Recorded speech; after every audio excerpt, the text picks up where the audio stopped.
এর থেকে ভালো নেই? হ্যাঁ আছে তো, আপনি এদিকে দেখতে পারেন, ওই সামনে আছে দেখুন। এই শাড়িগুলো এখানে কে রাখলো? স্যার নতুন যে স্টাফ এসেছে সে রেখেছে। ডাকো ওকে। তুই না, তুই না। হ্যাঁ। এগুলো এখানে রাখা কেন? এখনো পিন ফেলা হয়নি, দেখুনি? না মানে বুঝতে পারিনি। নেক্সট টাইম এই ভুল যেন আর না হয়। Okay sir. কি হয়েছে দেখুন না স্যার, শাড়িগুলো এখনো পিন ফেলা হয়নি। আর এই নতুন মেয়েটা এগুলো এখানে রেখে দিয়েছে। তুই না, তুই এখানে কাজে লেগেছিস? হ্যাঁ, তাহলে এই শপিং মলটা তোর? হ্যাঁ। ও, কেমন হয়েছে যে তোকে এই শপিং মলে কাজে আসতে হচ্ছে, আর তোর না বিয়ে হয়ে গেছে? সবই ভাগ্যের পরিহাস। হ্যাঁ আমার বিয়ে হয়েছিল, কিন্তু আমি এমন একটা অপায় বিয়ের 2 বছর হতে না হতে স্বামীকে হারাম। তারপর থেকে বাড়িতে থাকি, সংসারে ভীষণ অভাব, তাই আমি এখানে কাজে লেগেছি। তবে আমি জানতাম না এটা তোর শপিং। কাল থেকে আমি এই কাজে আসবো না। কেন? কোন মুখ নিয়ে তোর সামনে আসবো? তার থেকে আমার অন্য কোথাও কাজ খুঁজে নেয় ভালো। তুই না, তুই না। তুই এখানে কি করতে এসেছিস? এই বাড়িতে কোনো চলে জায়গা নেই, বেরিয়ে যা এখান থেকে। আমি এখানে থাকতে আসিনি মামা, তোমাকে এই বাড়ি জায়গা বেচতে হবে না। লবির বিয়েতে যা খরচা হবে সব আমি দেবো। তাহলে আমি কি করবো? আপনি চলে যান। তুই এতগুলো টাকা? আমি যে শপিং মলে কাজ করি সেই শপিং মলের মালিকই ও।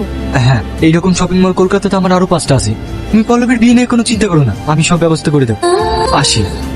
ভাগ্যের খেলাটা দেখেছো? একদিন অনাথ বলে এই ছেলেটাকে কতই না কষ্ট দিয়েছো, কতই না অত্যাচার করেছো, আর আজ সেই তোমাদের বিপদে পাশে দাঁড়াচ্ছে। এই জন্যই বলে কাউকে ছোট চোখে দেখো না। স্যার, আপনার চোখে পানি? ওরা আপনাকে অপমান করেছে বলে? ওটা নিয়ে আমি ভাবছি, হচ্ছে আমার মামা মানুষ, ছোট থেকে আমি ওই বাড়িতেই মানুষ। ওরা আপনাকে অপমান করলো কেন? সে অনেক ঘটনা। শুনেছিস রেশমি নাকি বিয়ে লেগে গেছে? ওর কি ভাগ্য, ছেলেটা নাকি আর্মি চাকরি করে। কি রে তা বলছিস না যে? কি ভাবছিস? কিছু না, তোর জন্য আমাকে স্কুলে আসতে হলো। মামা মামি আজও আমাকে বকাঝকা করবে। সেটা তো রোজকার ব্যাপার। সামনে উচ্চ মাধ্যমিক পরীক্ষা, কুলে না আসলে পরীক্ষা দিবি কি করে? তাই না, যে আমাকে ভালোবাসিস, মামা মামি যদি তোর অন্য জায়গায় বিয়ে দিয়ে দেয়, বিয়ে করে নিবি? বিয়ে করবো না বলেই তো তোকে অন্য কোথাও কাজে যেতে বলছি, যাতে কিছু টাকা ইনকাম করলে তোর সঙ্গে বাড়ি যেতে পারি।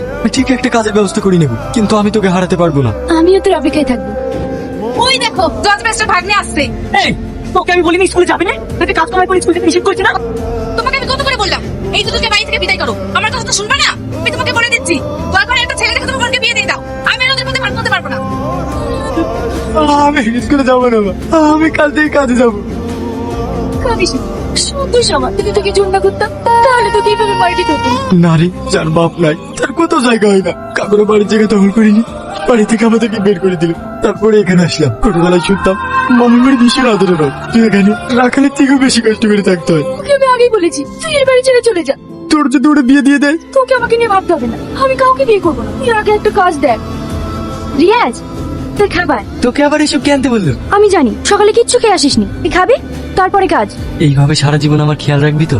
বিয়েটা হোক তারপরে বুঝতে পারবি। তোকে একটা কথা বলতে ভুলে গেছি। কি? আমি একটা ভালো কাজ পেয়েছি কোথায়? ব্যাঙ্গালোরে। তুই মন দিয়ে পড়াশোনা করবি, আমি ওখান থেকে তোকে ফোন করবো। আর তো যা যা লাগবে সব আমাকে বলবি। ঠিক আছে তুই খেয়ে নিস, স্কুলে গেলাম।